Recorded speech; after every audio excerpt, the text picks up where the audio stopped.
Hello mga beshi, gagawa po tayo ng special sapin-sapin. Gagamit po tayo ng 2 kilong asukal. Ayan mga beshi, maglalagay po tayong giniling na malagkit. Ayan. Tapos po maglalagay po tayo ng second gata. Bali yung second gata po natin mga beshi, yung katumbas po niya nung first gata niya is 6 na kilo.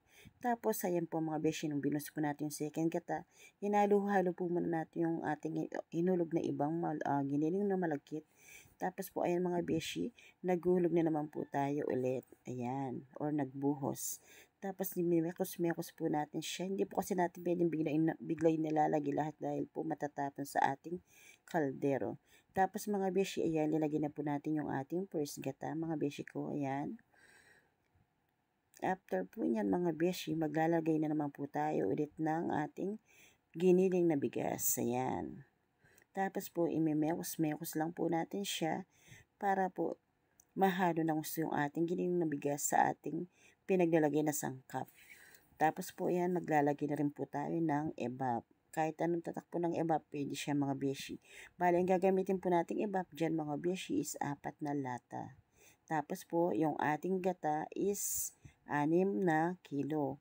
Yung ating giniling na malagkit is 6 na kilo. Tapos po mga beshi, yung ating giniling na bigas is 1 kilo. Kaya po nakikita nyo maliquid yan mga beshi dahil yung second gata natin is marami.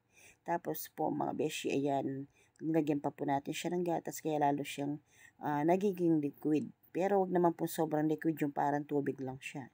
Dapat po yung tansyado. Ayan, naka-4 na po tayo ng evap mga beshi, and then sasalain na po natin siya para po pag ginistim po natin siya, hindi po siya pangit tignan. Yung texture niya is malambot.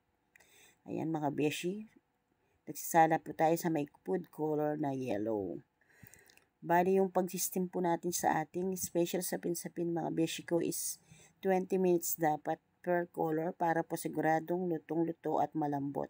Tapos mga beshi, ayan po yung ating pangalawang kulay naman, yung ating violet. And then mga beshi, ayan, sa proseso na po tayo na paglalagay ng langis ng niyog sa ating mga hulmahan na bilog. Ayan mga beshi ko.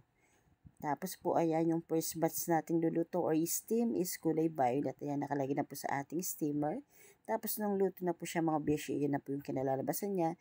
Bali pahinga po natin siya ng 30 minutes para po pag nalagay na yung yellow, hindi hahalo yung violet. Ayan, may mga beshi, steam na rin po natin yung yellow. Tapos ayan din po yung mga nasa janera natin. Hindi na po natin pinakita yung proseso ng janera. Same lang naman po yung pagluto ng proseso dun sa parang hulmahan na lang. Ayan mga beshi. Ayan na po mga beshi.